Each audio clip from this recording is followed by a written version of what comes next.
जागतिक मराठी संमेलनाच्या या व्यासपीठावरनं ज्याच्यासाठी हे संमेलन आयोजित केलं जातं ती आपल्या इथल्या मुलांना दूर देशामध्ये असलेल्या उद्योजकांचं, दूर देशामध्ये असलेल्या मराठी माणसांचा आणि त्यांचा संवाद असावा आणि एक प्रेरणा मिळावी, हा या संपूर्ण सत्राचा मूळ गाभा आहे.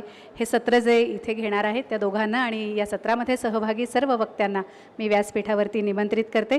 सचिन इटकर आणि अश्विनी भोईर मॅडम हे दोघंजणं हे सत्र कंडक्ट करतील, ज्यामध्ये सहभागी आहेत श्री विश्वास शिंदे, स्कॉटलंडहून आलेले आहेत, श्री अभिजित घोलप अमेरिकेहून आपल्या या कार्यक्रमामध्ये सहभागी होण्यासाठी आलेले आहेत, जॉन लोपिस अमेरिकेतनं आलेले आहेत, डॉक्टर अनिल नेरुरकर अमेरिकेतनं या सत्रामध्ये सहभागी होण्यासाठी आलेले आहेत आणि ऑस्ट्रेलियाहून आलेल्या आणि मूळच्या वसईच्या असलेल्या दीप्ती डिमेलो या सर्व मान्यवरांना मी व्यासपीठावरती आमंत्रित करते. आणि या सत्राचे संवादक सचिन इटकर सर आणि अश्विनी भोईर मॅडम, तुम्हाला दोघांनाही मी व्यासपीठावरती बसून घ्यावं अशी विनंती करते. फ्रुटफुल ज्याला आपण म्हणतो, काहीतरी देणारं सत्र जे म्हणतो, तशी खरं तर सगळीच सत्र असतात, पण अकादमीचा उद्देश जो मुख्य उद्देश आहे त्याला खूप समांतर जाणारं हे सत्र आता आपण इथे सुरू करतो आहोत. या सर्व मान्यवरांचं स्वागत करूया आणि नंतर मी सचिन इटकर सरांकडे आणि अश्विनी भोईर मॅडमकडे या सत्राची सूत्र सुपूर्द करेन. मी संजीव पाटील सर, विवा चॅरिटेबलचे विश्वस्त, आपल्याला विनंती करते विश्वास शिंदे सर जे या सत्रामध्ये सहभागी होण्यासाठी स्कॉटलंडहून इथे आलेले आहेत, त्यांचं आपल्या कार्यक्रमामध्ये स्वागत करावं. एलिक्झिर कन्सल्टंट्स UK लिमिटेडचे व्यवस्थापकीय संचालक विश्वास शिंदे सर, माननीय श्री विश्वास शिंदे साहेब आपल्या व्यासपीठावरती आहेत, मनापासून स्वागत. चार्टर्ड केमिकल इंजिनियर म्हणून 33 वर्षांचा सरांचा अनुभव आहे आणि जगभरात व्यापक अनुभव असलेले अभियंता अशी विश्वास शिंदे सरांची ओळख आहे. बाकी त्यांच्याशी गप्पा मारताना अधिक सविस्तर परिचय आपल्याला त्यांचा होईलच.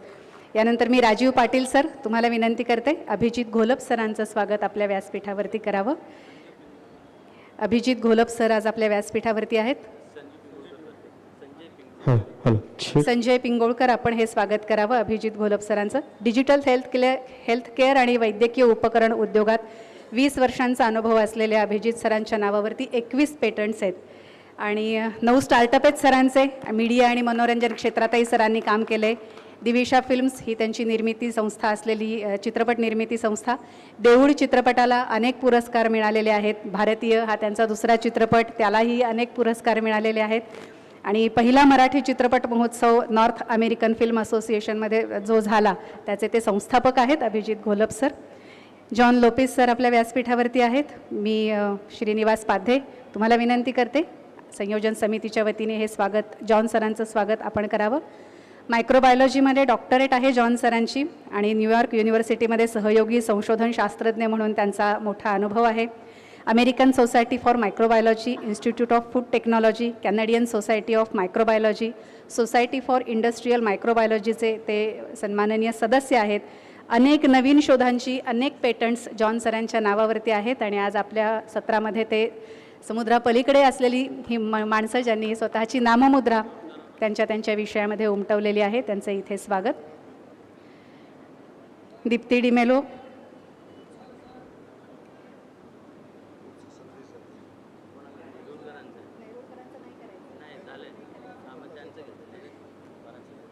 परांजपे मॅडम, प्राजक्ता मॅडम, आपण प्लीज स्टेजवरती या आणि जॉन सरांचा सत्कार झाल्यानंतर आपण दीप्ती डिमेलो यांचं आपल्या व्यासपीठावरती स्वागत करूया. दीप्ती मॅडम ऑस्ट्रेलियातनं या सत्रामध्ये सहभागी होण्यासाठी आलेल्या आहेत. मूळच्या वसईच्या आहेत, त्या आपल्याच याच मातीतल्या आहेत. कम्प्युटर इंजिनियर आहेत आणि वसईत असतानासुद्धा अनेक नाटकांमधून त्यांनी काम केलेलं आहे. नाट्यलेखन, कविता, नृत्य अशा अनेकविध विषयांची आवड आहे त्यांना आणि ही आवड पुढेही जाऊन त्या जोपासत आहेत आणि आजच्या संमेलनामध्ये सहभागी होण्यासाठी त्या आज आपल्यासोबत आहेत. प्राजक्ता परांजपे मॅडम आपल्या सगळ्यांच्या वतीने त्यांचं स्वागत करतील. अनिल नेरुरकर सरांचं आपण जोरदार टाळ्या वाजवून स्वागत करू, कारण ते मघाशी उद्घाटनाच्या सत्रामध्ये आपण त्यांचा स्मृतिचिन्ह देऊन सन्मान केलेला आहे. डॉक्टर अनिल नेरुरकर कॅन्सर या विषयामध्ये विशेषत्वाने सर काम करतात आणि परदेशात तर करतातच, पण इथे भारतात कोकणामध्ये सुद्धा त्यांचं खूप मोठं काम या विषयामध्ये आहे. आणि बाकी ही 2 मान्यवर मंडळी, अश्विनी भोईर मॅडम साहित्य जल्लोष प्रतिष्ठानच्या वतीने संवादक म्हणून काम करतील, त्यांचंही स्वागत करायची विनंती मी प्राजक्ता मॅडमना करते. आणि सचिन इटकर सरांचं स्वागतही मघाशी आपल्या उद्घाटनाच्या सत्रामध्ये पार पडलेलं आहे, त्यामुळे त्यांच्याकडे पुढची सूत्र सुपूर्द करताना या सगळ्या परदेशामध्ये असलेल्या मराठी माणसांना जोडणारी जी मोजकी नावं आहेत आपल्याकडे, त्यामध्ये सचिन इटकर सरांचं नाव घेता येईल, कारण या सगळ्यांशी अतिशय मैत्रीपूर्ण संबंध सचिन इटकर सरांचे आहेत आणि त्याच मित्रत्वाच्या नात्याने ते या सगळ्यांशी गप्पा मारत असतात आणि मुळात या सत्रातनं तुम्हाला काय द्यायचं आहे याची अतिशय उत्तम जाण सचिन इटकर सरांना असल्यामुळे नेहमीच ह्या समुद्रापलीकडनं आलेल्या मित्रांशी संवाद साधण्याचं अतिशय उत्तम काम उत्तम पद्धतीने करणारे जागतिक मराठी अकादमीचे कार्यकारिणी सदस्य असलेले आणि स्वतः उत्तम उद्योजक असलेले सचिन इटकर सर, तुमच्या सगळ्यांचं मनापासून स्वागत. आणि आता पुढची सूत्र इटकर सरांकडे आणि अश्विनी भोईर मॅडमकडे. धन्यवाद.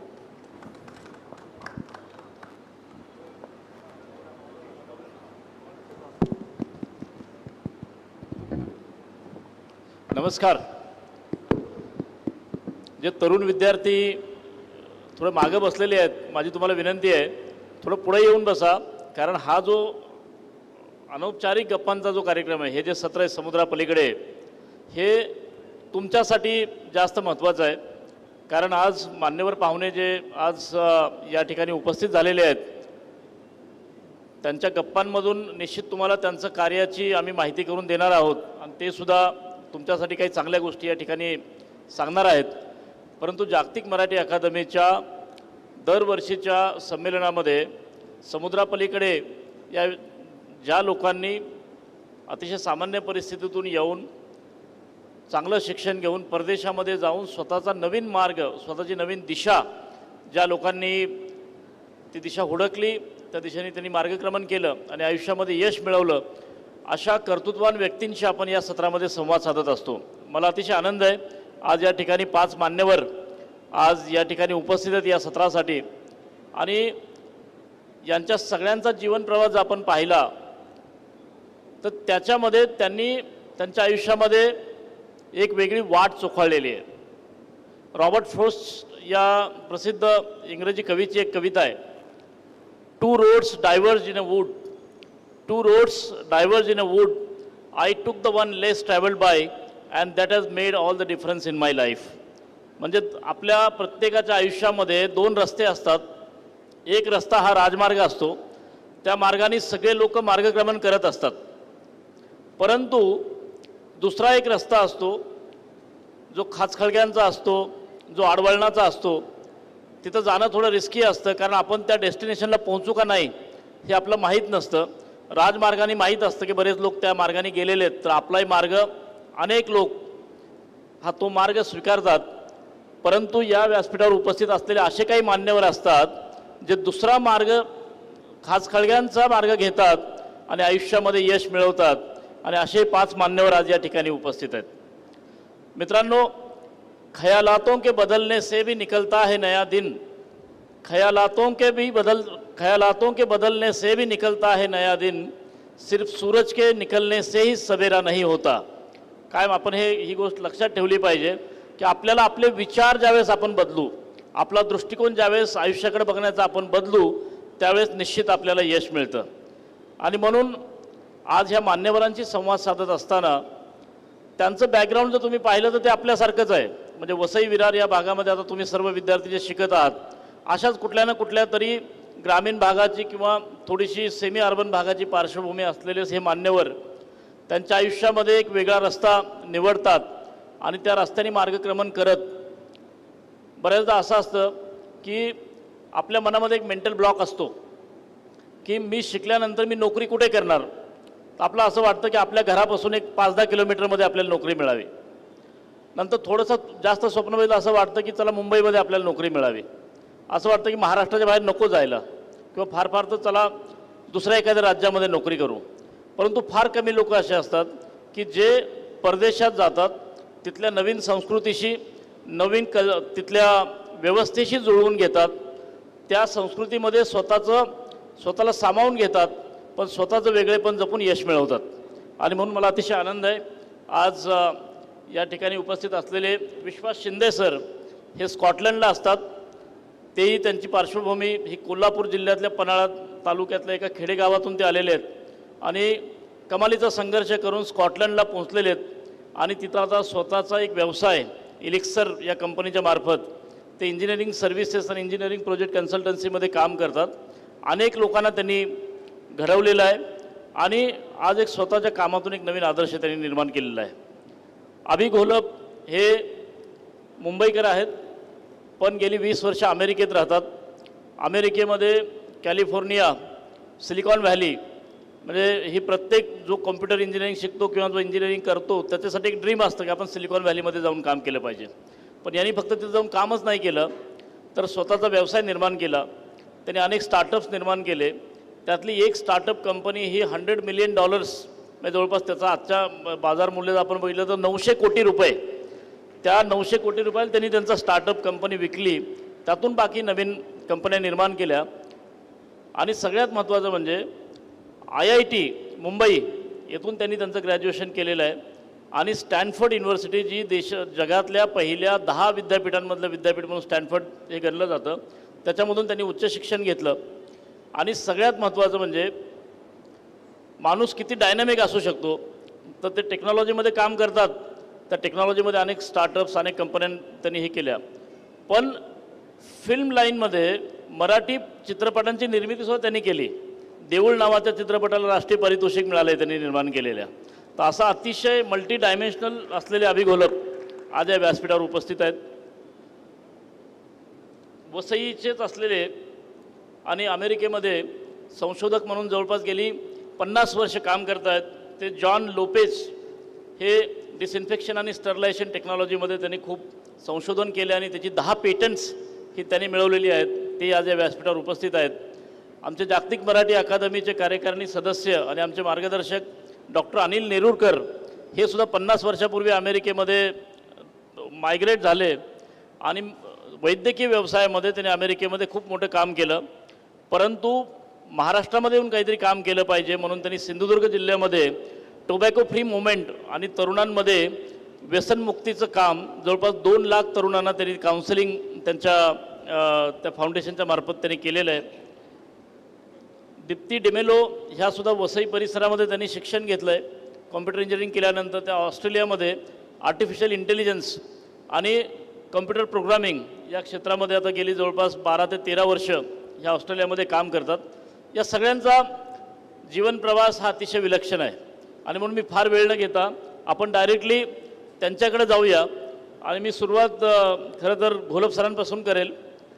तर घोलप सरांचा जीवनप्रवास जो आहे तो अतिशय विलक्षण आहे आणि त्याच्यामध्ये खूप त्यांच्या करिअरमध्ये कंगोरे आहेत. जवळपास 20 वर्षाच्या याच्यामध्ये त्यांनी एवढ्या काही गोष्टी केल्यात. तर सर आम्हाला आवडेल की तुमच्याकडनंच तुमचा हा 20 वर्षाचा प्रवास, तुमचा मुंबई ते कॅलिफोर्निया आणि पुन्हा कॅलिफोर्निया ते भारत आणि या ठिकाणी तुमचं असलेलं काम, आपण प्लीज याविषयी थोडं आम्हाला सांगा. नमस्कार, मी अभिजित घोलप. IIT मुंबईतनं माझं शिक्षण झालं. सुरुवातीला त्या वेळात बरेचसे लोक जेव्हा IITतनं एज्युकेशन कंप्लीट करायचे तेव्हा त्यांना बाहेरच्या जॉबच्या अपॉर्च्युनिटीज असायच्या. त्याप्रमाणे मी पण ती अपॉर्च्युनिटी घेऊन अमेरिकेत गेलो. माझं शिक्षण हे मेनली बायोमेडिकल इंजिनिअरिंग किंवा हेल्थकेअर फील्डमधलं होतं. त्यामुळे माझं तिथे सिमेन्स या कंपनीत माझा पहिला जॉब सुरू झाला.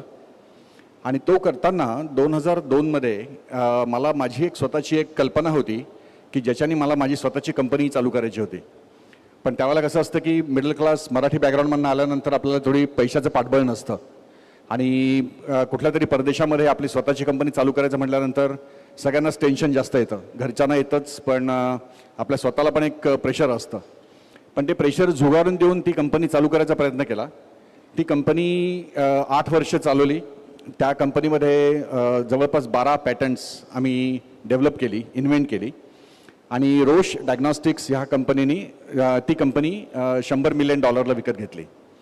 जेव्हा आपल्या आयुष्यात अशी एखादी गोष्ट अचानक घडते आणि ते जे आपलं एक स्वप्न असतं की ते स्वप्न बघत बघत आपण पुढे गेलेलो असतो.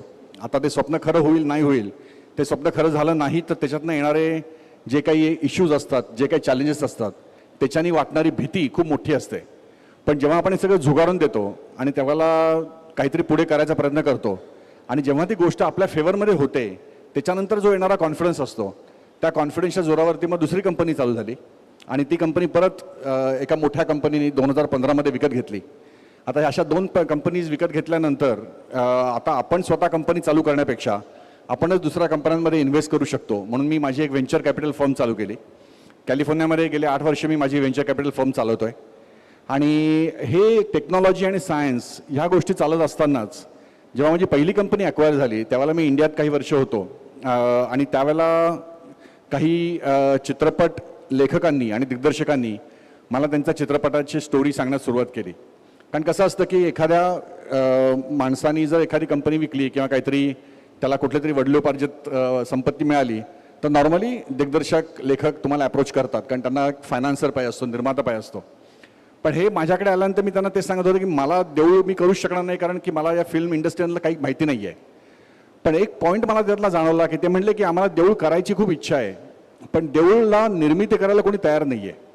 आणि त्याच्यानंतर मला विचार मनात यायला लागला की लोक का निर्मिती करायला तयार नसतील. तरी पण मी म्हटलं की नको, आपल्याला ते नाही जमणार फिल्म वगैरे. आणि त्याच वेळेला माझं तिरुपतीला जाणं झालं. तिरुपतीच्या लाईनीमध्ये माझ्या कडेवरती माझी 4 वर्षाची मुलगी होती. आम्ही त्या लाईनीत उभे होतो, 1.5 तास लाईनीत उभे होतो. आणि जेव्हा त्या गाभाऱ्यात गेलो आत तेव्हा त्या गाभाऱ्यामधल्या अंधारामुळे मी देव तर सोडाच, मी फक्त माझ्या मुलीकडे बघत होतो की तिला मी पटकन अंधारातनं बाहेर कसं आणू. आणि देवाचं दर्शनच मी न घेता बाहेर आलो. आणि हे आल्यानंतर मला त्या क्षणाला जाणवलं की ती जी गोष्ट गिरीश कुलकर्णींनी मला देऊळची सांगितली होती, उमेश आणि गिरीश कुलकर्णींनी, ही किती संयुक्तिक आहे. आणि मी त्याला तिथनं फोन केला, त्याला म्हटलं आपण हा चित्रपट तुम्ही करताय का?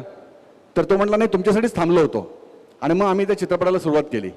तो 1 वर्ष, आणि माझं नेमकं माझ्या आधीची कंपनी ॲक्वायर झाल्यामुळे मला वेळ होता, त्यामुळे तो 1 वर्ष पूर्णपणे विचार केला की आपल्याला हा चित्रपट कसा करता येईल, मग त्यातले कलाकार आपल्याला कसे मोठ्या पद्धतीचे आणता येतील. मग नाना पाटेकरांना अप्रोच केलं, मग सोनाली कुलकर्णी आली, दिलीप प्रभावळकर आले, नितीन देसाईंनी आमचे सेट्स सगळे एस्टॅब्लिश केले. त्यामुळे मराठी चित्रपट हा छोट्या प्रमाणात न करता आपण हा मोठा कसा करू शकतो, अशा पद्धतीचा तो विचार त्यावेळेला झाला. आणि मग हा चित्रपट रिलीज करायच्या वेळेला मला लोकांनी सांगितलं की 50-60 स्क्रीनवरती मराठी चित्रपट रिलीज होतात. त्याच वेळेला हिंदी चित्रपटाबद्दल आमचं बोलणं चालू असताना हिंदी चित्रपट रावण हा पिक्चर होता शाहरुख खानचा. मी उत्साहाने विचारलं किंवा ते रावण जो चित्रपट आहे तो किती स्क्रीनवरती रिलीज होणार आहे. ते म्हणजे 3000. म्हणजे तो 3000 वरती होणार आणि मी फक्त 70 स्क्रीनवरती जर रिलीज केला तर माझा चित्रपट पहिल्यांदाच डबात जाणार. आणि त्यावेळेला खूप प्रयत्नांनी आम्ही तो 550 स्क्रीन्सवरती रिलीज केला. आणि 550 स्क्रीन्सवरती पहिल्या दिवशी रिलीज केला. आणि त्या चित्रपटाला सगळ्याच रसिकांकडनं जोरदार दाद मिळाल्यामुळे 3 दिवसामध्ये तो चित्रपट 750 स्क्रीन्सवरती रिलीज झाला. आणि मग तो चित्रपट भारतातच नाही तर बाहेरच्या देशांमध्ये पण त्याला खूप ॲक्सेप्टन्स मिळाला आणि बॉक्स ऑफिसवरती सक्सेसफुल झाला. पण त्याच्यानंतर त्याला 3 नॅशनल अवॉर्ड्स मिळाले. आणि मराठी चित्रपटाला नॅशनल अवॉर्ड स्वर्णकमळ अवॉर्ड जे मला निर्मितीसाठी मिळालं, गिरीश कुलकर्णीला बेस्ट ॲक्टर अवॉर्ड मिळालं आणि देऊळच्या चित्रपटाच्या संहितेलाच स्क्रिप्टलाच बेस्ट स्टोरी म्हणून अवॉर्ड मिळालं. म्हणजे 1952 साली श्यामची आई, 2002 श्वास आणि 2012 माझा देऊळ, ह्या 3 चित्रपटांमध्ये. त्यामुळे मला असं वाटतं की एक तुमच्या एफर्ट्स बरोबर एक नशिबाचा भाग पण महत्त्वाचा असतो आणि पॅशन सगळ्यात महत्त्वाचं. पॅशन तर आहेच या. तर त्या पद्धतीने नशीब फक्त जे हार्डवर्क करतात त्यांनाच नशीब पण साथ देतं. तर निश्चित पुढच्या प्रश्नामध्ये तुमच्याकडे आम्ही नक्की येऊ. पण अश्विनीताई तुम्ही आता. अभिदा, आपण म्हणालात खरं तर आपला प्रवास खूप मोठा आहे आणि या मंचावर सगळी जी मंडळी बसलेली आहेत त्या मंडळींना त्यांचं काम, त्यांचं एकूण कार्य बघितल्यावर मला आपला मराठीतला वाक्यप्रचार आहे की अटकेपार झेंडा लावणं. हा वाक्प्रचार एका राजकीय अर्थातून आणि युद्धामधून आलेला वाक्प्रचार आहे. पण ही सगळी जी मंडळी आहेत त्यांनी जाऊन अटकेपार झेंडा लावलेला आहे आणि आपल्या माय मराठीचं नाव खूप मोठं केलेलं आहे परदेशात जाऊन. अशी ही सगळी मंडळी आज आपल्या मंचावर आहे. आपण एकदा जोरदार टाळ्या या सगळ्यांसाठी वाजवूया, त्यांचं अभिनंदन करूया. आणि मी विश्वासदादा तुमच्याकडे येते. माझ्या बाजूला बसलेले विश्वास शिंदे, विश्वासदादा हे कोल्हापूरचा खरं तर हा रांगडा गडी आहे. त्यांच्याशी गप्पा मारतानाही हे रांगडे पण जाणवलं. किती दिलखुलास आणि मन मोकळा असा हा कोल्हापुराच्या मातीत जन्माला आलेला हा माणूस आहे की ज्याचं शिक्षण कोल्हापुरात झालं. आणि शिक्षण पूर्ण झाल्यानंतर ते बीटेक आहेत केमिकलमधले. त्यानंतर मग त्यांनी विविध देशांमध्ये प्रवास केला आपल्या कामाच्या निमित्त. मग ते अगदी मस्कतला गेले, कतार आहे, सिरिया आहे, सौदी अरेबिया आहे, अशा वेगवेगळ्या देशांमध्ये प्रवास करत करत स्कॉटलंड हे त्यांचं कार्यक्षेत्र आणि कर्मभूमी ठरली. आणि केवळ ती त्यांची कर्मभूमी ठरली नाही, तर अनेक नव्याने येणाऱ्या विद्यार्थ्यांनाही तिथे त्यांनी घडवलं. म्हणजे स्वतःची कंपनी तर निर्माण केलीच, परंतु स्कॉटलंडमध्ये येणाऱ्या अनेक भारतीय विद्यार्थ्यांना त्यांनी तिथे घडवलं आणि ती कंपनी आज गेली अनेक वर्ष नावारूपाला येऊन कार्यरत आहे. तर विश्वासदादा, हे कसं काय शक्य झालं? या मातीतल्या माणसाने एवढी मोठी झेप कशी काय घेतली? ऐकायला येते का? हॅलो, कॅन यू खरं काय असतं माहिती आहे का, कुठलंही काम करताना काहीतरी बॅकग्राऊंड असते हे सगळं करताना. तर मी ज्या जडणघडणीतनं घडलो, ते माझी शाळा राजर्षी शाहू छत्रपती विद्यानिकेतन, तिथं माझी पूर्णपणे जडणघडण घडली की काय केलं पाहिजे समाजामध्ये, काय आहे सामाजिक बांधिलकी म्हणा, हे म्हणा, हे आमच्या तिथल्या शिक्षकांनी, प्राचार्य साळोखे असू देत किंवा महाजन सर असू देत, हे फार कष्ट घेतले हो आमच्यासाठी त्या लोकांनी. आणि त्यांनी आमचं जडणघडण केल्यामुळं एक दिशा मला कळाली. बरं, ते दिशा कळल्यानंतर काय की अन्यायाविरुद्ध आवाज उठायचा हे कायम मनात राहिलं. मी जेव्हा पहिला जॉब माझा नोकरी करताना एका कंपनीत करत होतो, मी कंपनीचं नाव सांगत नाही, तर तिथं मला पाहिलं की इथं काम करणारे लोक किंवा जे काही कॉन्ट्रॅक्टर आहेत ते सगळे साऊथचे, त्यांच्याकडे कामं करणारे आपले मराठी मुलं, पण त्यांना कोणीही उभा करत नव्हतं, कॉन्ट्रॅक्ट देत नव्हतं. इतकं वाईट वाटलं. काय हे, कशाबद्दल हे, का आपण ते मराठी मुलांना उभा नाही करू शकत का? आणि त्याच्यातून एका 8वी पास मुलाला मी बोलवलं. अरे म्हटलं, तू कर ना बिझनेस, का प्रॉब्लेम आहे तुला? तो म्हटला, सर मला कोणी उभा करत नाही. मग त्याला मी तिथं त्यावेळेला कोटेशन कसं बनवायचं असतं, काय द्यायचं असतं, त्याला सांगितलं, शिकवलं आणि त्यानं तो कोटेशन दिल्यानंतर त्यानं तो बिझनेस चालू केला. मी आनंदानं सांगतो की त्यावेळेला थोडीफार त्याला आर्थिक मदत पण मी केली. पण आज तो 40 कोटीचा पूर्णपणे बिझनेस करतो. 8वी पास मुलगा आहे आणि त्याचं वर्कशॉप पाताळगंगेला आहे, त्याचं एक कोल्ड स्टोरेज आहे. तर ते बेसिकली काय असतं माहिती आहे का, आपल्याला तळमळ पाहिजे, आपल्याला समाजाबद्दलची जी तळमळ आहे ना ती दिसायला पाहिजे, आणि ती अभावानं दिसत नाही आहे. मग ज्या वेळेला मी बाकी कुठेही गेलो, मिडल ईस्टला गेलो किंवा UKला गेल्यानंतर पण आपल्या मुलांना तिथं शिक्षणासाठी येतात. शेतकऱ्यांची मुलं असतात, हो गरीब मुलं, ती बिचारे येतात, कोणी ओळखी नाही, काही नाही, आणि मग जॉब मिळत नाही, कुठं तर हॉटेलमध्ये काम करतात, कोण कुठे करतं. पण माझं काय आहे की बेसिकली उघड्या डोळ्यांनी मी पाहतो, जिथे जिथं जातो त्यांना विचारतो, अरे काय बाबा तुझं गाव कुठलं? अरे सर मी सांगलीच आहे. मी इथं काय करतो? नाही सर, काय मला नोकरी नाही, काय नाही. मग काय इथं करतो? काय नाही, मी हॉटेल मॅनेजर आहे. अरे मग चल ना, मी तुला शिकवतो. असं बऱ्याच लोकांना मी घरी घेऊन आलो, त्यांना ट्रेनिंग दिलं पूर्णपणे की नोकरी मिळवण्यासाठी काय लागतं ते ट्रेनिंग. आता ते ट्रेनिंग देताना बायकोला थोडंफार त्रास झाला, कारण मी 7 ते 9 दररोज ट्रेनिंग द्यायचो, त्यामुळे तिला पूर्णपणे मी मुलांच्याकडे लक्ष न देता त्या लोकांच्याकडे द्यायचो. पण तो थोडासा बॅलन्स तो साधायला लागतो, आणि अशा रीतीनं बऱ्याच मुलांना मी उभा केलं, आणि त्याचा मला खरंच फार बरं वाटतं. आणि तीच मुलं आज माझ्या पाठीशी आहेत, आणि त्यांच्यामुळेच माझी आज कंपनी चालू आहे, हे मला सांगायला आनंद होतो आहे. वा, नाही सर, खूपच छान.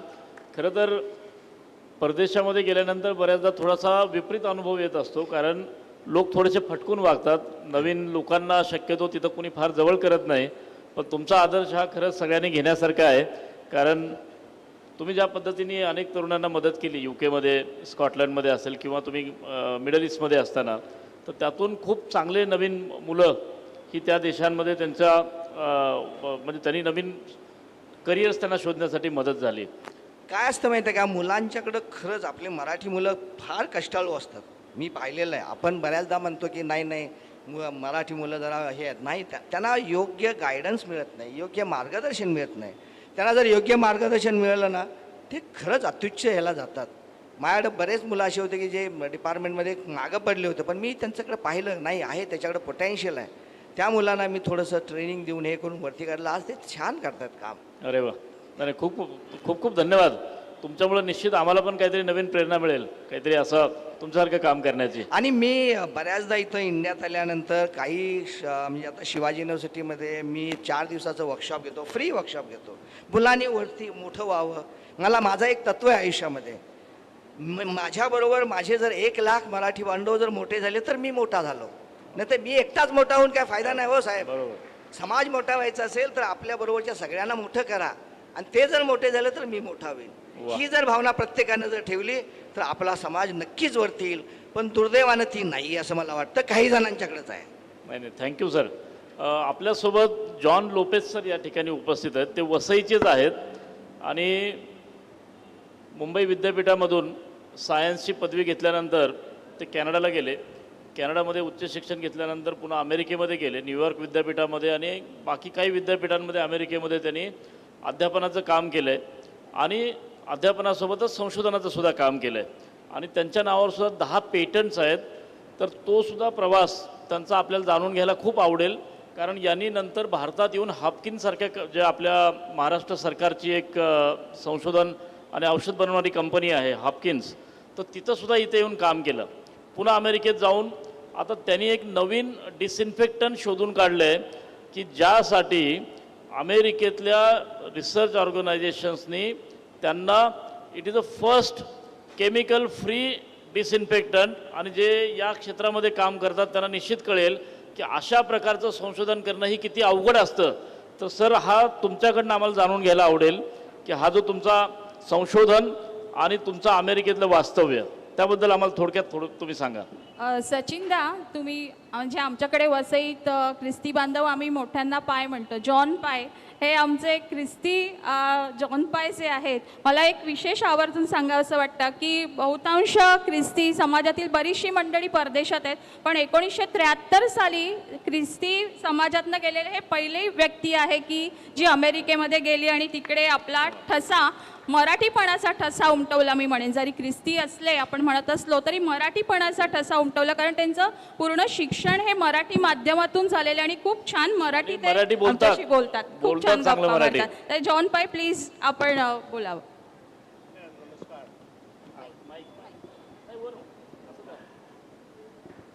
माझं नाव जरी जॉन लोपिस असलं तरी मी संपूर्ण मराठी बोलणारा आणि वसईचा नागरिक आहे. माझी मूळ लक्ष होतं की आपण काहीतरी संशोधन करून जगाला प्रेझेंट करायचं, जगापुढे आणायचं.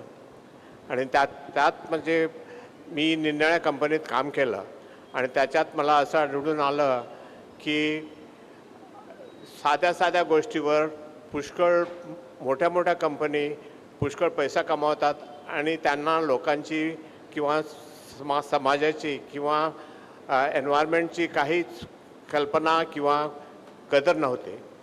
त्यामुळे आपण असंच काहीतरी करूया की आपण समाजाला देऊ शकतो की त्याच्यामुळे शरीरावर पर्सनल स्वतःचं स्वास्थ्य किंवा समाजाचं स्वास्थ्य किंवा जागतिक स्वास्थ्य ह्याच्यामध्ये काहीच फरक होणार नाही. फॉर एक्झाम्पल, आपण असं म्हणतो की आपण क्लोरीन वापरतो त्यामुळे जंतू मरतात, ते बरोबर आहे. पण त्या जंतूबरोबरच आपण स्वतःला कॅन्सर सारखी द्रव्ये तयार करतो आपण क्लोरीन वापरल्यामुळे. तसंच निरनिराळे पदार्थ आपण स्वस्त असे वापरतो, त्यामुळे लोकांना फायदा होतो की त्यांचे जीवनरूप सुधारतं की त्यांचे जंतूपासून संरक्षण होते. पण दुसरं लक्ष म्हणजे ज्या गोष्टीमुळे संरक्षण होते त्याच गोष्टी स्वतःला आणि समाजाला विघातक असतात. आपण दररोज एक प्लास्टिकची बॉटल वापरतो, एक बाटली वापरतो आणि फेकून देतो. त्यामुळे महासागरामध्ये एक प्लास्टिकचा मोठा आयलंड तयार झालेला आहे की ज्या ठिकाणी सगळे प्लास्टिकच्या बाटल्या जमा होतात. आपण काहीतरी करू शकू का? आपण एक वसईचे लहानच्या लहान संशोधक आहोत. आपण विमानं किंवा जेट उडू शकत नाही, परंतु आपण समाजाला असं काही देऊ शकतो की ज्यामुळे पुढचा समाज सुधारेल, त्यांची प्रकृती सुधारेल आणि त्यामुळे पुढच्या पिढीला आरोग्य लाभेल. तर त्याकरता मी जे संशोधन केलं आहे त्यामध्ये मला संशोधन नॅशनल इन्स्टिट्यूट ऑफ हेल्थ इथून पुस्तक फंडिंग मिळालं, नासाने फंडिंग दिलं आणि आमचे जे पदार्थ आहेत ते नासा म्हणतो आम्ही मंगळावर घेऊन जाणार आहोत आणि तुमचेच पदार्थ आम्ही मंगळावर वापरणार. ह्यापेक्षा मला काही आनंद वाटत नाही, कारण आपण काहीतरी समाजाला आणि जागतिक पातळीवर काहीतरी देऊ शकतो. आणि क्लायमेट चेंज म्हणजे वातावरण दूषित झालेलं आहे, ह्या गोष्टीला आता फारच महत्त्व येणार आहे. इज जस्ट द बिगिनिंग, आता सुरुवात झालेली आहे. त्यामुळे मला खात्री आहे की हे संशोधन फारच मोठं होणार आहे. निश्चित. Thank you very much sir. नक्कीच जॉन पाय म्हणाले तसं त्यांचं खूप मोठं संशोधन आहे आणि पर्यावरण पूरक अशा पद्धतीने ते संशोधनाच्या क्षेत्रात काम करत आहेत. ही खरं तर आजच्या काळातली फार मोठी गरज आहे. आपल्यासोबतच मंचावर आमच्या वसई कन्या दीप्ती डिमेलो देखील आज या मंचावर आहे. मेलबर्न ऑस्ट्रेलिया इथे ती असते. मी वसई कन्या म्हटलं तरी खरं तर ती आई आहे, 13 वर्षांची मुलगी आहे तिला. आणि दीप्ती, तुझा ऑस्ट्रेलिया मेलबर्नमध्ये तू आहे, IT क्षेत्रात आहे आणि तसं म्हणायला काही अशी ही आपण म्हणूया की 5 तासांची नोकरी नाही आहे.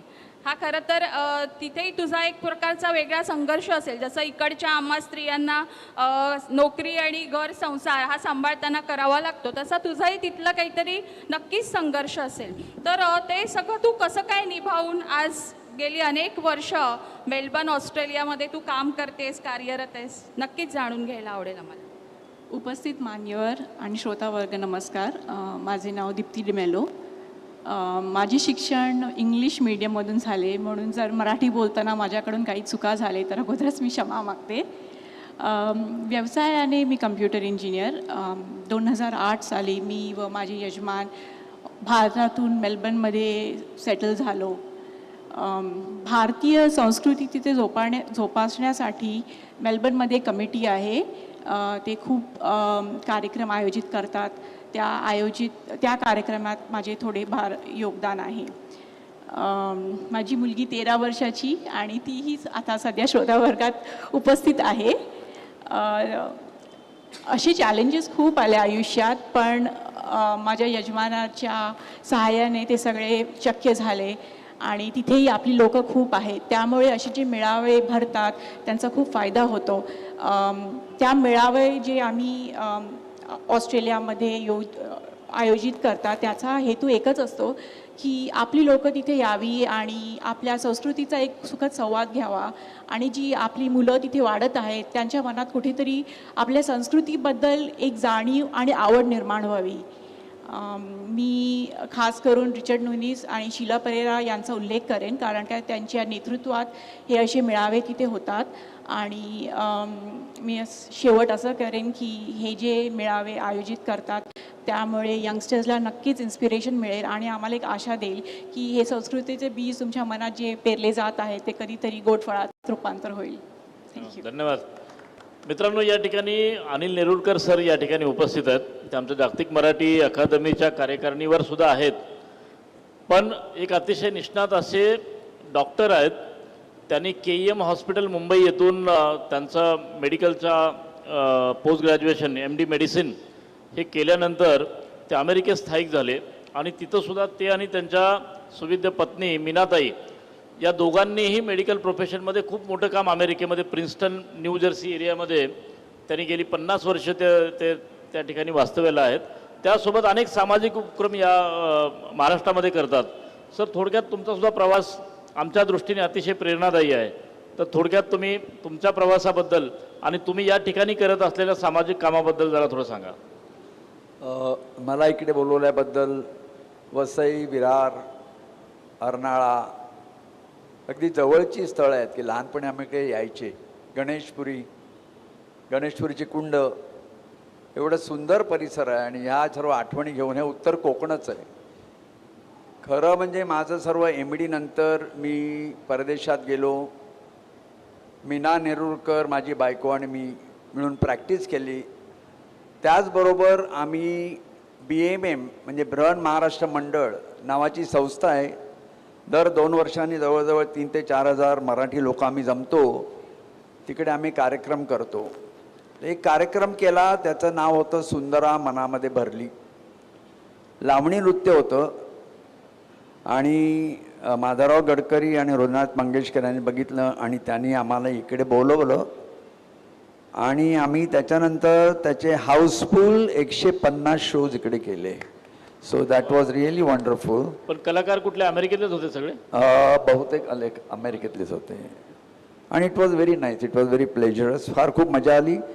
त्याच्यानंतर मग मी म्हटलं की तिकडे एका प्रयोगात मी जवळजवळ आम्ही 8-10 लाख रुपये जमवले आणि मी म्हटलं की भारतामध्ये प्रॉब्लेम कुठचा आहे. तर मला कळलं की तोंडाच्या कर्करोगाने जवळजवळ टाटामध्ये 50% लोक ॲडमिट होत आहेत. सो तंबाखू इज अ मेन प्रॉब्लेम. तर मग मी 2 व्हॅन्स घेतल्या आणि त्या 2 व्हॅन्स उत्तर सिंधुदुर्ग आणि दक्षिण सिंधुदुर्ग म्हणजे सिंधुदुर्ग जिल्हा ॲडॉप्ट केला आणि गेली 15 वर्ष दररोज गाड्या जात आहेत आणि सांगतायत मुलांना तंबाखू खाऊ नका. तसंच आम्ही कॅम्प्स करतो, म्हणजे एव्हरी 3 months 1 कॅम्प आणि खूप प्री कॅन्सरस कंडिशन तोंडाच्या आहेत त्या बघून खूपशा पेशंटना आम्ही तंबाखूपासून मुक्त केलं आहे म्हणा. आता सध्या आम्ही नवीन प्रोग्राम सुरू केला आहे जो भारतामध्ये सर्व मुलांना माहीत पाहिजे की ड्रग्ज वाढायला लागले आहेत. See it's a big menace. फार म्हणजे हे आपल्याला कळत नाही, परंतु ड्रग्ज, तर तो एक ड्रग्जचा पण प्रोग्राम आम्ही इंट्रोड्यूस केला आहे. तर मुलांना, मला इकडे आहेत खूप मुलं, त्यांना सांगायचे की प्लीज तंबाखू, दारू, ड्रग्ज आणि अर्थात हे सर्व ॲडिक्शन्स आहेत आणि शेवटचं म्हणजे digital media, be careful. So या 4ही ठिकाणी काम चालू आहे सिंधुदुर्गामध्ये आणि त्याचा प्रतिसाद फारच छान आहे. So thank you. नाही, खरं खूपच इन्स्पायरिंग काम आहे सर तुमचं. पुन्हा एकदा मी घोलप सरांकडे येतो या ठिकाणी, कारण सर या ठिकाणी बरीचशी मुलं आहेत त्यामध्ये आणि आजकाल प्रत्येक मुलगा हा टेक्नॉलॉजी, तंत्रज्ञानाशी त्याला त्याचं करिअरचा जो एक ॲस्पिरेशन असतं ते तंत्रज्ञानयुक्त करिअर. तर सर तुम्ही या तरुण मुलांसाठी काय सांगाल की त्यांना जर परदेशात येऊन शिक्षण घ्यायचं असेल किंवा त्या ठिकाणी संधी उपलब्ध करायच्या असतील तर त्यांनी कुठल्या प्रकारच्या म्हणजे स्वतःला कशा पद्धतीने तयार केलं पाहिजे, तर तुमचा त्यांच्यासाठी काय संदेश असेल? आता जर आपण बघितलं तर आपल्या बऱ्याच जणांना इन्फॉर्मेशन टेक्नॉलॉजी, सॉफ्टवेअरमधल्या संधी ह्या सगळ्यांबद्दल कल्पना आहे, पण त्याच्याबरोबरीनेच खूप लोक पण त्या टेक्नॉलॉजीचं शिक्षण घेऊन कॉम्पिटिशन त्याच्यामुळे तयार होते. आपल्याकडे आपण कुठल्याही माणसाकडे आपली जी स्वतःची हेल्थ असते त्या हेल्थला आपण मेंटेन करायला त्याच्या दृष्टीने आपण खूप काही काळजी घेतो. सुरुवातीला आपल्याला काही आजार झाला की आपण डॉक्टरांकडे जायचो. आता आपले स्वतःचे काही इक्विपमेंट आपण स्वतःच्या घरात मेंटेन करतो आणि आपण उठसूट डॉक्टरांकडे जात नाही. म्हणजे आपल्याला ताप आलाय का हे विचारायला आपण डॉक्टरांकडे जात नाही, कारण आपण स्वतः बघतो की ताप आलाय का, आणि आला असेल तर काय कॉम्बिफ्लाम, क्रोसिन घेऊन आपण तिथे पुढे जातो. त्याचप्रमाणे हेल्थकेअरमध्ये डिजिटल हेल्थकेअर ही एक चांगली अपॉर्च्युनिटी आहे, कारण त्याच्यात तुम्हाला स्वतःच्या हेल्थची काळजी घेण्यासाठी जे इक्विपमेंट तयार करता येतात, करायला लागतात, हे तुम्ही स्वतः ते इक्विपमेंट तयार करू शकता आणि त्याला खूप चांगल्या पद्धतीची डिमांड आहे. ह्या सारखे इक्विपमेंट करताना तुम्हाला वेगळ्या पद्धतीचे स्किल्स याच्यात लागतात. एक तर म्हणजे इंजिनिअरिंग स्किल्स लागतात की ज्याच्यात mechanical, electronics, electrical, robotics, computer science याचं सगळ्याचं कॉम्बिनेशन असतं. दुसरं म्हणजे हे मेडिसिनसाठी लागणारी गोष्ट असल्यामुळे आणि हेल्थकेअर आणि मेडिसिन ह्या फील्डमध्ये कधी स्लोडाऊन नसतो. उद्या काहीही झालं, कुठल्याही फायनान्शियल इंडस्ट्रीज बंद झाल्या तरी हेल्थकेअर इंडस्ट्री कायम ग्रो होत असते, कारण की पॉप्युलेशन जोपर्यंत आहे तोपर्यंत माणसाची हेल्थची काळजी घेणं हे महत्त्वाचं आहे. त्यामुळे मला असं म्हणायचं आहे की नवीन जनरेशननी जर हेल्थकेअरवरती जास्त फोकस दिला आणि त्याच्यात जर तुम्हाला काही स्वतःची एक स्किलसेट डेव्हलप करता आली तर बायोमेडिकल इंजिनिअरिंग किंवा हेल्थकेअर किंवा डिजिटल हेल्थकेअर आणि त्याला अनुषंगाने होणाऱ्या गोष्टी ह्या जर तुम्ही जर त्यात स्किल बिल्ड केले तर ते स्किल्स तुम्हाला नॉट ओन्ली इन इंडिया पण जगाच्या तुम्ही कुठल्याही कानाकोपऱ्यात असाल तर हे स्किल जास्त युजफुल आपल्याला होऊ शकतात. आणि अशा पद्धतीची इंडस्ट्री की ज्याला रिसेशन प्रूफ म्हणता येईल अशा इंडस्ट्रीमध्ये जर तुम्ही स्वतःला इंट्रोड्यूस केलं तर म्हणजे अगदी कोविड जरी आला तरी बाकीच्या इंडस्ट्री सगळ्या बंद होत्या except healthcare. Healthcare was going on आणि त्याच्यामुळेच healthcare is always called as a recession proof industry. तर अशा पद्धतीच्या स्किलसेट्स जर डेव्हलप करता आल्यात आणि त्याच्याबरोबरीने जर आपण एक स्वतःला एक उद्योजक म्हणून जर प्रमोट करू शकलो, प्रपोज करू शकलो. कारण कसं होतं की आपल्याला बऱ्याचदा लहानपणी सांगितलं जातं की अंथरूण पाहून पाय पसरा, आणि मग आपलं अंथरूणच छोटं असतं, त्यामुळे आपण पाय त्याच्या आतच ठेवतो, आणि मग ते करता करता आपण ते अंथरुणाच्या नंतर केव्हा हात रुमाल होतो हे कळत पण नाही. तर ह्या सगळ्यातनं आपल्याला जर अंथरूण तुमचं छोटं असेल तर तुम्ही पाय जास्त वाढवा, म्हणजे मग तुम्हाला दुसरं अंथरूण घेण्याची कॅपॅबिलिटी निर्माण होईल. वा. आणि मग एकदा ती निर्माण झाली की तुमचं अंथरूण अनलिमिटेड मोठं होऊ शकतं. नाही, खूपच छान नक्कीच सर. धन्यवाद. की म्हणजे आपली ध्येयशक्ती आणि इच्छाशक्ती ही फार मोठी आणि स्वप्न आपली मोठी असायला हवी. मगाशी आम्ही गप्पा मारताना असंच एक छान विश्वासदादांनी वाक्य सांगितलं की तुकारामांचं वाक्य की ठेविले अनंते तैसेची राहावे. ते म्हणतात की लोक याचा किती वेगळा अर्थ काढतात आणि आहे त्यातच समाधान मानतात आणि बस झालं, आता पुरे आयुष्यात केलं तेवढं पुरेसं आहे असं त्यांना वाटून जातं. पण त्याचा मागचा भाव आपण समजून घेत नाही की ठेविले अनंते तैसेची राहावे म्हणजे आता माझ्याकडे दुःख आहे, अडीअडचणी आहे, कठीण प्रसंग आहेत, ते मी सगळं स्वीकारतो, परिस्थिती स्वीकारतो, पण मी त्यातून पुढे जाणार आहे, हा त्यामागचा भाव आहे, तो आपण जाणून घेतला पाहिजे. मला वाटतं या सगळ्यांचा प्रवास काय आहे आणि काय करतायत हे आपल्या सगळ्यांना कळलं आहे. पण हा प्रवास मला वाटतं नक्कीच तेवढा सोपा नसावा की परदेशात जाऊन काहीतरी निर्माण करणं म्हणजे खरंच खूप खाचखळग्यांची ही शर्यतच होती असणार आहे. तर विश्वासदादा मला तुम्हाला विचारायचं, आणि इथे विद्यार्थी बसलेले आहेत, नागरिक पालकही आहेत, मी नागरिक म्हणण्यापेक्षा अनेक पालकही बसलेले आहेत. तर परदेशात जाऊन स्वतःची कंपनी एक निर्माण करायची आणि इतरांनाही आपण स्वावलंबी करायचं, तर हे सगळं कार्य करत असताना म्हणजे ते स्वतः एक कंपनीचे मालकही आहेत आणि एक चांगलं नेतृत्व गुणही त्यांच्याकडे आहे. तर हे सगळं कार्य करण्यासाठी विद्यार्थ्यांकडे विद्यार्थी दशेपासूनच कोणते गुण त्यांच्याकडे असायला हवेत की जेणेकरून त्यांचा या दिशेने प्रवास सुरू होईल? सर्वात महत्त्वाचं काय आहे, प्रत्येक विद्यार्थ्यांनी एक लक्षात ठेवलं पाहिजे, तुमचा learning curve you should be always exponential. तुम्ही कुठल्याही वयामध्ये, मी आज माझं वय 58 आहे, पण आज पण मी पूर्णपणे जे काही नवीन जे आमच्याकडे टेक्नॉलॉजी ॲडव्हान्समेंट आहे, मी सध्या आता प्रोसेस इंजिनिअरिंग आणि AI याचं कॉम्बिनेशन करून AI मध्ये बरंच काम करतो आहे. तर तुम्ही कधी एका गोष्टीवरच थांबू नका, यू कीप डायव्हर्सिफाईंग.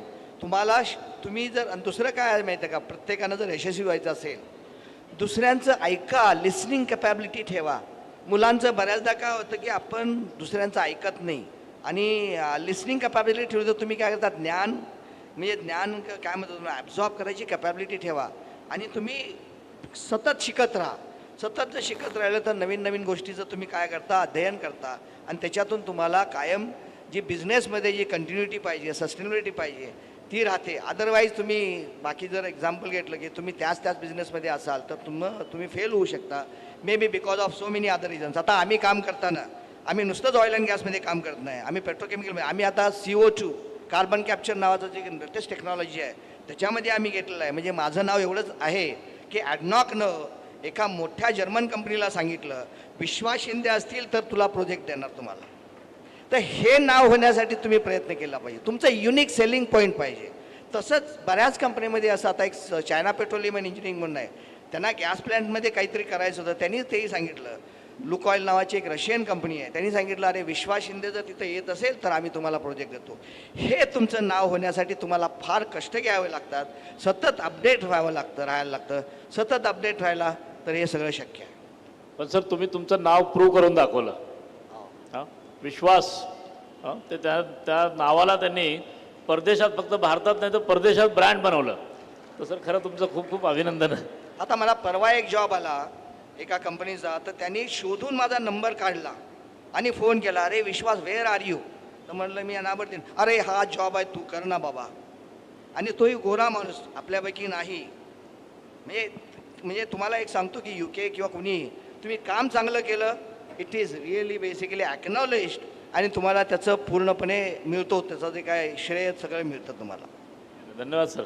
नेरुरकर सर, मला तुम्हाला विचारायचं आहे की तुमचा मेडिकल प्रोफेशन, त्यासोबतच तुमचं कल्चरल पॅशन, तुम्ही अमेरिकेमध्ये बरीच नाटकं केली म्हणजे नाटकं बसवली आणि ती तिथं लोकांना दाखवली. पण तुमच्या या पूर्ण प्रवासामध्ये तुम्हाला कुठल्या गोष्टींनी जास्त आनंद दिला? म्हणजे मेडिकल प्रोफेशन, तुमचं साहित्य, संस्कृती, कला, हे तुमचं टोबॅको फ्री मिशन, पण आयुष्यातल्या अशी कुठली गोष्ट तुम्ही ज्याला टर्निंग पॉईंट म्हणता किंवा ज्या गोष्टींनी तुमचं आयुष्य बदललं किंवा ज्या गोष्टी तुम्हाला या ठिकाणी सांगायला आवडेल की ज्या गोष्टींनी तुम्हाला सगळ्यात जास्त आनंद दिला? मला असं वाटतं की प्रत्येक माणसाच्या आयुष्यात 3 गोष्टी असतात. पहिलं म्हणजे लहानपणी लर्निंग, आपल्याला सर्वांना शिकायचं असतं लहानपणी. नंतर असतं अर्निंग, आणि जेव्हा अर्निंग साधारण व्यवस्थित झाल्यावर returning, giving back to the society. आणि हे जेव्हा लवकर कळेल ते चांगलं असतं. आणि इथे मी बघितलं परदेशात आणि इकडे मुलांमध्ये जरा एक फरक एकच मी बघितलं आहे की त्यांना थोडीशी समज लवकर येते की I am doing for me, आमच्यासाठी. मग तो हा सर्व प्लॅन करतो की आपल्याला पुढे काय करायचं. वयाच्या साधारण 15-16 वर्षी तो उडून जातो आमच्या घरातून. बहुतेक आमचे म्हणजे माझ्या मुलाला आणि माझ्या मुलीला मी 16 साधारण तर बघितलेलंच नाही. So whole thinking is different. त्यामुळे ते स्वतंत्र विचाराचे होतात. खूप अशा गोष्टी आपण करायला पाहिजेत. परंतु गिविंग बॅक, हा तुझा प्रश्न आहे सचिन, की giving back, I think everybody can give back to the society. आणि माझा आनंद, आमची भरपूर मोठी प्रॅक्टिस होती. भरपूर अमेरिकन पेशंट्स आम्ही डिलिव्हरी वगैरे केल्यात मी आणि माझ्या बायकोनी. नंतर आम्ही सुंदरा म्हणा किंवा अवघा रंग एकची झाला हे नाटक पण सध्या चालू आहे, ते पण आहे. असे खूप गोष्टी आम्ही केल्या. .com मॉम हा पिक्चर मीनाने काढला. परंतु मला आनंद काय सध्या मिळाला इज रिटर्निंग. वयाच्या बरोबर 60व्या वर्षी मी सुरू केलं आणि गेले 15 वर्ष आय एम जस्ट एन्जॉईंग. म्हणजे ज्याला आपण आयुष्यातला सेकंड माउंटन म्हणतो. पहिला माउंटन संपला, I have forgotten. So now this is the second mountain in my life which I am really thoroughly enjoying, because I am able to return whatever I earn on this earth.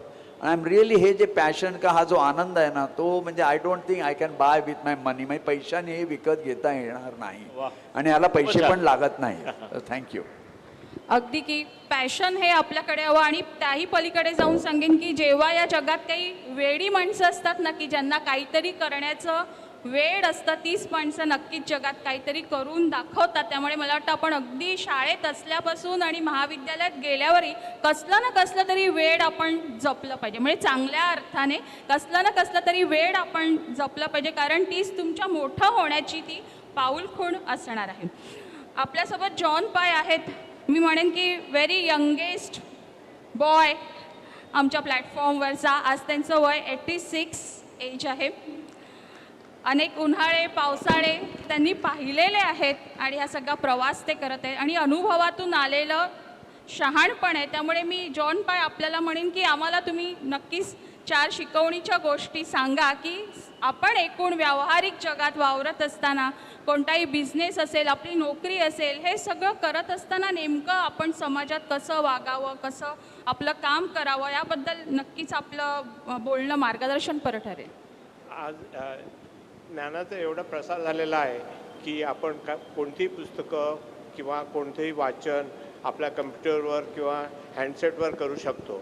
आपल्याला सगळी माहिती हातात मिळते. परंतु हातात मिळूनसुद्धा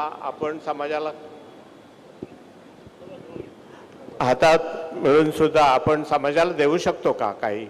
का स्वतःचाच विचार करतो की आमचं शिक्षण झाल्यावर आपण एवढा पैसा मिळवणार आणि मग आपण श्रीमंत होणार. ही चुकीची भावना आहे.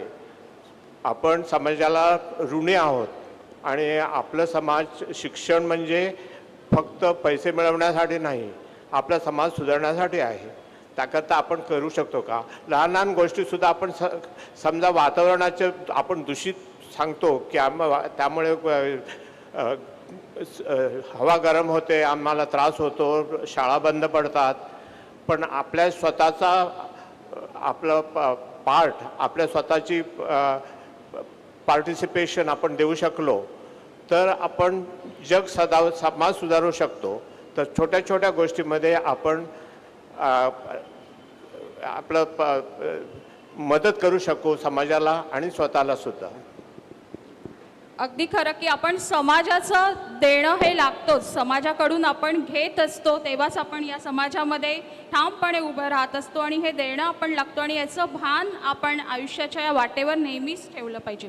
दीप्ती आपल्यासोबत आहे. ऑस्ट्रेलिया मेलबर्न इथे ती असते. मगाशी तिने म्हटलं तसं की खूप छान साहित्य मेळावे, सांस्कृतिक मेळावे ते ऑस्ट्रेलियामध्ये घेत असतात आणि ही तिथली जी मंडळी आहेत त्यांनी हे मातीचं ऋण इतकं जपलं की मला खूप म्हणजे तिच्या प्रश्नाकडे येते, पण त्या अगोदर एक गोष्ट आवर्जून नोंदवावीशी वाटते की मागच्याच आठवड्यामध्ये मेलबर्न ऑस्ट्रेलियामध्ये राहणारे आणि आपल्या वसईतले रिचर्ड नुनिस यांचा खूप सुंदर वाङ्मयीन वाडवळी भाषेवरचा शब्दकोश आणि व्युत्पत्ती कोश प्रसिद्ध झाला. डॉक्टर सिसिलिया मॅडम यांच्या मार्गदर्शनाखाली आपल्या मातीतल्या शब्दांची उत्पत्ती कशी झाली आणि त्या शब्दांचं सौंदर्य किती सुंदर आहे हे सगळं त्यांनी त्यात उलगडून दाखवलं.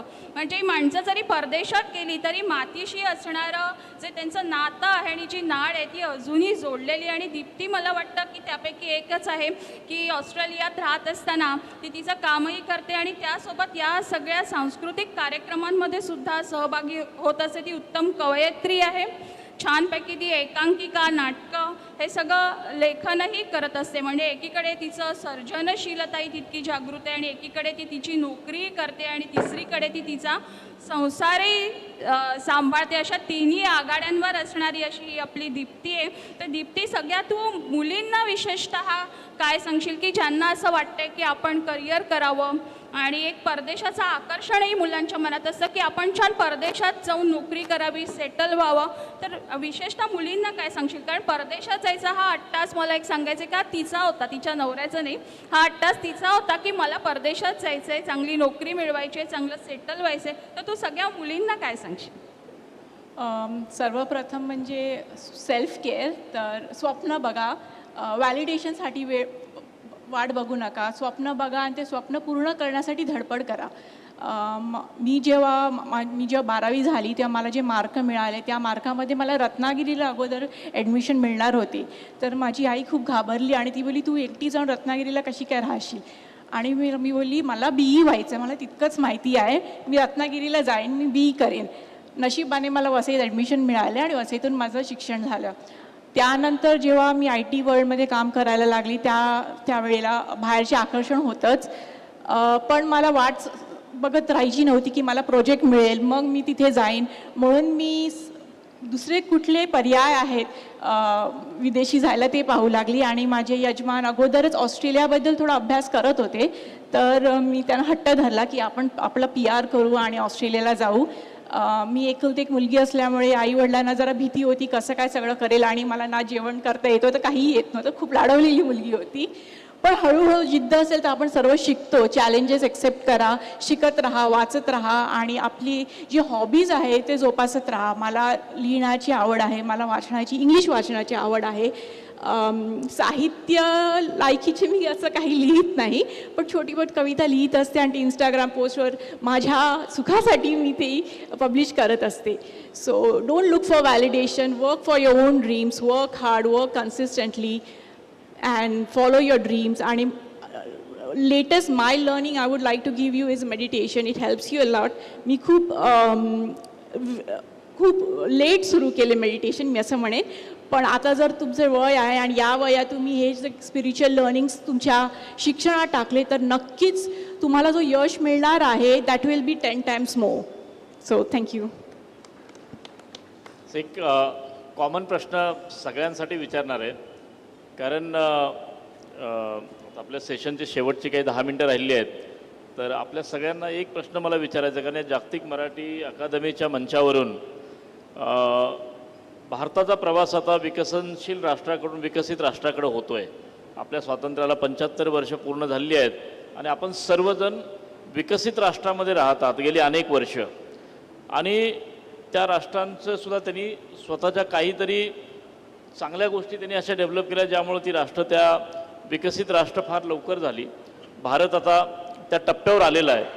तर तुमचा जो काही अनुभव तिथला आहे त्याच्यावर की तुम्ही एक भारत देश म्हणून आपल्याकडं आपण काय सुधारणा केल्या पाहिजेत आणि त्यातून आपण कसं एक राष्ट्र म्हणून एक विकसित राष्ट्र आपण लवकर पुढे येऊ. कारण तुमचा जो अनुभव आहे तो प्रॅक्टिकल अनुभव आहे. त्या ज्या देशांमध्ये आपण राहिलेला आहात त्या देशांमध्ये खूप मूलभूत गोष्टींवर काम केलं जातं. तर एक 2-2 मिनिटामध्ये माझी तुम्हाला विनंती आहे की तुमची जी आयडिया आहे, आयडिया फॉर इंडिया, हा जो एक आपल्याकडे एक हे आहे, तर ती आयडिया फॉर इंडिया तुमची काय आहे? विकसित भारत. एक फक्त मला बोलायचं आहे, माझ्यावर थोडा माधव गडकरींच्या लिखाणाचा प्रचंड प्रभाव आहे. मी भरपूर वाचन केलेलं आहे त्यांचं. तर एक काय मी पाहिलं इथल्या आणि भारत आणि स्कॉटलंड म्हणा, इथं जे विषमता भरपूर आहे, श्रीमंत आणि गरीब याची दरी भरपूर मोठी आहे. पण तुम्ही UK, स्कॉटलंड कुठेही बघितलं तर ती विषमता नाही आहे. प्रत्येक माणूस सक्षम आहे. Basically economically is very strong. आपली मराठी माणसं जी मागं पडलीत economically, we are not that much, म्हणजे एवढं सक्षम व्हायला पाहिजे. तेव्हा गडकरी साहेब पण म्हणायचे की मराठी भाषेची प्रगती व्हायची असेल तर मराठी माणूस इकॉनॉमिकली सक्षम होणं आवश्यक आहे. सक्षम झाला तर मराठी भाषेची प्रगती आहे. तर त्या देशामध्ये काय की हा जो गरीब आणि श्रीमंत याच्यातला जो भेद आहे तो फार कमी आहे. तिथला म्हणजे बेसिकली प्लंबर पण येऊन 40 पाऊंड पर अवरच्या रेटनं तो काम करतो. आपल्याकडे तसं नाही आहे. गरीब आणि श्रीमंत याच्यातला भेद, प्रचंड जी गॅप वाढत चाललेली आहे, तो एक मोठा चिंतेचा विषय आहे. हे मी असं एक माझं पहिलं ऑब्झर्वेशन मानलं. सर, पण मला गोलब सर बोलायच्या अगोदर की याच्यावर तुमच्या समोर काही असा पर्याय जाणवतो का? तुम्ही काय सजेस्ट करू शकता की आपण हे केलं पाहिजे, या गोष्टी केल्या तर आपण निश्चित ते ध्येय आपण लवकर गाठू शकू? याच्यासाठी एकच की शिक्षणाची गरज आहे. आणि शिक्षण घेऊन प्रत्येकानं, आता मी ही विषमता काय आहे तर आज मराठी समाज बघा व्यवसायात फारच कमी आहे. त्यांना घेऊन या व्यवसायात. माझं ते ध्येय आहे की त्यांना व्यवसायात घेऊन त्यांना तेवढ्याच इक्वली गुजराती लोकांसारखं, सिंधी लोकांच्यासारखं स्ट्रॉंग बनवा. हे गरज आहे. उद्योजकता ही मराठी माणसाचं अन्न, that is the only way. खूप छान सर, म्हणजे हे सजेशन खूप चांगलं आहे. गोलब सर, आपलं काय वाटतं? भारताचं आता विकसनशील देशाकडनं विकसित देशाकडे जे ट्रान्सफॉर्मेशन होत आहे, तर त्या ट्रान्सफॉर्मेशनचं एक महत्त्वाचं कारण म्हणजे आपलं जे स्टेबल गव्हर्नमेंट आहे. आणि दुसरं कारण म्हणजे आपल्याकडचं जे यंगस्टर्स आहेत, तर ते यंगस्टर्स हे सगळे प्रोडक्शनच्या कॅपॅसिटीमधले आत्ता आहेत. त्यामुळे आपल्याकडचे 50% पॉप्युलेशन ही काही ना काहीतरी कुठल्या तरी स्वरूपात पैसा तयार करण्याच्या स्टेटमध्ये आत्ता आहे. पण जरी आपण विकसनशील देशाकडनं विकसित देशाकडे ट्रान्सफॉर्म होत असलो तरी आपल्याकडे जी एक मिसिंग फॅक्टर आहे, तो फॅक्टर म्हणजे फ्रीडम ऑफ एक्सप्रेशन. आपल्याकडे आत्ता कोण माणूस हा स्वतःचं मत उघडपणे मांडू शकतो, हा एक प्रश्न आहे. आणि जर आपण स्वतःचं मत उघडपणे मांडू शकत नसू तर तुमच्याकडे कितीही पैसे असू द्या, तुमच्याकडे कितीही सुविधा असू द्या, त्या सुविधेला, त्या सुखांना तसा अर्थ नाही आहे, कारण तुम्ही त्या माणसावरती, त्याच्यावरती बंधनं घालताय. त्यामुळे आपण विकसित देश होताना आपल्याकडे फ्रीडम ऑफ एक्सप्रेशन जर आपण लोकांना अलाव करायला लागलो, मी तुम्हाला अमेरिकेत राहायला आवडेल का चायनामध्ये राहायला आवडेल, हा प्रश्न तो आहे. त्यामुळे आपल्याला चायनासारख्या भारतात राहायला आवडेल का अमेरिकेसारख्या भारतात राहायला आवडेल, हा एक फार महत्त्वाचा मुद्दा आपल्याला लक्षात घ्यायला. खूप छान, म्हणजे तुमचा हा मुद्दा निश्चित म्हणजे आमच्या सगळ्यांसाठी अतिशय नवीन आहे. आणि निश्चित तुम्ही जे सांगितलं की फक्त राष्ट्र पैशाने संपन्न होऊन चालत नाही, तर आपण फक्त सुपर पॉवर नाही झालं पाहिजे, तर एक ग्रेट नेशन म्हणून पुढे आलं पाहिजे. तो मतितार्थ आम्ही त्यातून घेतो. सर, तुम्हाला काय वाटतं?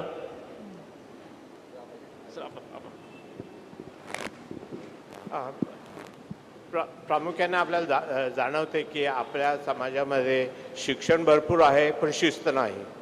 आपण एअरपोर्टला गेलो तर आपलं एअरपोर्टवर रांगा, तिकीट काढण्याच्या रांगा नसतात, असा त्रिकोण असतो. प्रत्येक देशात जा तुम्ही आणि शिस्तीने ते उभे राहतात, आपली जबाबदारी सांभाळतात की पुढे जाण्यासाठी ते एकमेकाला ढकलून पुढे जाण्याचा प्रयत्न करत नाही. ती आपल्यामध्ये शिस्त आणि जबाबदारी जी आहे ती प्रथमतः आली पाहिजे. मग आपण सहज दुसऱ्यांची कदर करू शकू आणि पुढ्यांना सगळे एकत्र पुढे जाऊ शकू. मिरुडकर सर. नाही, मला विश्वास म्हणाला त्याप्रमाणे नक्की वाटतं की विषमता आहे, की गरीब आणि श्रीमंत यांच्याबद्दली दरी आहे आणि ती दरी वाढते. So there is a problem. पण ते हळूहळू कमी करायला पाहिजे. कमी मला वाटतं सध्याचं जे सरकार ज्या रीतीने जात आहे त्या रीतीने मला भारतात खूप सुधारणा झालेली दिसते. सो वी आर डेफिनेटली, आता 5वा नंबर आहे, 3रा नंबर मला नक्की लागेल असं वाटतंच आहे. आणखीन आपल्या मुलांना आता खूप चांगले मेसेजेस मिळायला लागलेले आहेत. मी जेव्हा जेव्हा जातो, छोट्या छोट्या कॉलेजमध्ये बोलतो, शाळेमध्ये बोलतो, तर आपली मुलं पॉझिटिव्ह आहेत. त्यांना वाटतं आहे की एक कॉन्फिडन्स, आत्मविश्वास आला आहे. सो आता मला वाटतं थोडा वेळ लागेल, अबाउट 10, 20, 30 वर्ष, परंतु आपला देश is going to be something which I think everybody will remember. तर आपला जो सध्याची डिरेक्शन आहे ती छानच आहे आणि we are going to do better असं मला फक्त आणखीन एकच बोलायचं आहे. बिंग अ डॉक्टर इकडे, मगाशी मी तंबाखूच्या कर्करोगाबद्दल म्हणजे तोंडाच्या बोललो, तर इथे जवळजवळ 50% मला स्त्रिया दिसत आहेत. आणि तुम्हाला एकच सांगायचं आहे की तुम्हाला माहिती आहे की स्तनाचे कर्करोग वाढलेत. नंबर 1 किलर इन इंडिया स्त्रियांमध्ये इज कॅन्सर, कर्करोग ऑफ ब्रेस्ट. काळजी घ्या. अमेरिकेत खूप कमी झालेले आहेत कारण स्त्रिया स्वतःकडे लक्ष देत आहेत. तसंच मुलींना मला सांगायचं आहे की गर्भाशयाचे जे कर्करोग आहे ते पण अमेरिकेने, या वर्गातील देशाने संपूर्ण नाहीसा केलेला आहे कारण वॅक्सिन अवेलेबल आहे. तुम्ही जर वॅक्सिन योग्य वेळ घेतलं 15-16 वर्षी तर गर्भाशयाच्या तोंडाचा कर्करोग पूर्ण नाहीसा होतो. स्तनाचे रोग पण कर्करोग कमी झालेला आहे. प्लीज प्रत्येकाने काळजी घ्या आणि आपल्या मैत्रिणींना वगैरे सांगा की असं करायला पाहिजे वगैरे वगैरे. तो this is very important message I would like to give. Health as such असं मी मला सांगायला आवडेल. थँक्यू. दीप्ती. माझ्या मताप्रमाणे good quality, high standard, free education and free medical services are a factor for a develop country. कारण की ऑस्ट्रेलियामध्ये मी स्वतः माझ्या मुलीला एका गव्हर्मेंट शाळेत पाठवते कारण का त्या गव्हर्मेंट शाळेचे स्टँडर्ड्स इतके हाय आहेत. इथे मी कधीच हिंमत करणार नाही. तर जिथपर्यंत आपला देश free good quality education and free medical service, good standard quality करत नाही तिथपर्यंत प्रगती पूर्णपणे होणार नाही. अरे वा.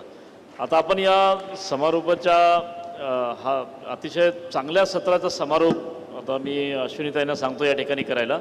पण त्या अगोदर मला तुमच्या सर्वांसाठी, तुमच्या सगळ्यांचं अभिनंदन यासाठी करायचं आहे की आम्ही सकाळी 9 वाजल्यापासून इथं आलेलो आहोत आणि आपण 9 वाजल्यापासून आता 6 वाजलेत. आपण अतिशय चांगल्या पद्धतीने सगळ्या सत्रांचा आनंद घेतलेला आहे. कारण मी तुम्हाला खरंच सांगतो, आपल्या आयुष्याचं जे ट्रान्सफॉर्मेशन असतं ते अशा विचारमंथनातून आपल्या आयुष्याला दिशा मिळते. आणि आज या ठिकाणी ज्यांनी आपल्या आयुष्याची नवी दिशा शोधली अशा मान्यवर लोकांना तुम्हाला या ठिकाणी ऐकण्याची संधी मिळाली. आणि निश्चित तुमच्या पण सगळ्यांच्या आयुष्याला एक वेगळी दिशा या संमेलनाच्या माध्यमातून शोधण्याची एक संधी या वसई विरारमध्ये आज आणि उद्या या ठिकाणी उपलब्ध झालेली आहे. तर निश्चित तुमच्या सर्वांचे अभिनंदन. आणि या व्यासपीठावर उपस्थित असलेले या सत्राचे सर्व पाहुणे त्यांनी वेळात वेळ काढून या ठिकाणी विरारला आले आणि आपल्या सगळ्यांशी संवाद साधला. सर, मी आपल्या सर्वांचा मनपूर्वक आभारी आहे. सचिनदा, आपण म्हणालात तसं आपण सगळ्यांना ॲप्रिशिएट केलं आहे, अभिनंदन केलं आहे. मला खूप सांगायला आवडेल की मुंबईच्या वेशीवर असलेला आमचा हा वसई तालुका म्हणजे खरं तर एक प्रकारची सांस्कृतिक राजधानीच आहे ही, की ते सतत साहित्यिक आणि सांस्कृतिक कार्यक्रमांची रेलचेल असते. त्यामुळे एक छान श्रोतृवर्ग या तालुक्यात आपल्याला भेटतो आणि त्यातून आमचं हे विवा महाविद्यालय म्हणजे एक सांस्कृतिक उत्तम केंद्र आहे की जिथे अनेक संमेलनं, अनेक कार्यक्रम घडत असतात. याचा आम्हा सगळ्यांना खूप अभिमान आहे. आणि आज हे जागतिक मराठी अकादमीचं 19वे संमेलन इथे घडत आहे. विविध मान्यवरांना आम्हाला ऐकायला मिळते. तर एक स्थानिक सूत्रसंचालक म्हणून पहिल्यांदा मी जागतिक अकादमीचे मनापासून आभार मानते की सुंदर कार्यक्रम तुम्ही आम्हा सर्व वसईकरांसाठी घेऊन आलेला आहात.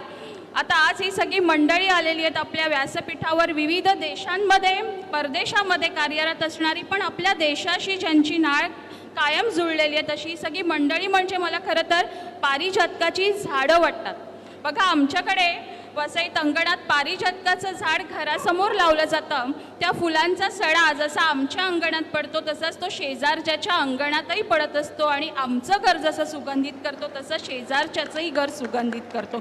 तशीच ही सगळी मंडळी आहेत. म्हणजे आपल्या देशाचा तर त्यांनी एक छान पखरणच केलेली आहे. सांस्कृतिक ठेवा आपल्या देशाचा ते परदेशात जाऊनही जपत आहेत आणि आपला ठसा उमटवत आहेत. तर आज व्यासपीठावर आलेले आमचे कोल्हापूरचे विश्वासदादा आहेत, अभिजित सर आहेत, जॉन पाय आहेत, नेरुरकर सर आहेत आणि दीप्ती. आपल्या सगळ्यांचे मनापासून आभार. खूप छान वाटलं आपल्याशी गप्पा मारून आणि आपल्या सगळ्यांचेही आभार. आपण सगळ्यांनी असंच कार्यक्रमाला आपला तर छान एक कार्यक्रम इथे होणार, तो म्हणजे चित्र शिल्प काव्य. आवर्जून आपण सगळ्यांनी थांबून त्याचा आनंद घ्यायचा आणि उद्याही आपण सगळ्यांनी असंच उपस्थित राहायचे. आपली मी इथेच रजा घेते. धन्यवाद. मला फक्त 1 मिनिट सांगायचं आहे की आम्ही युरोपमध्ये युरोपियन मराठी संमेलन भरवतो. 2014ला मी युरोपियन मराठी संमेलनाचा अध्यक्ष होतो आणि तिथे 501 लोक म्हणजे दर 2 वर्षांनी आम्ही जसं BMM आहे तसं आम्ही युरोपियन मराठी संमेलन भरवतो आणि खरंच मला अभिमान आहे की ते मी एकदा भरवलं होतं.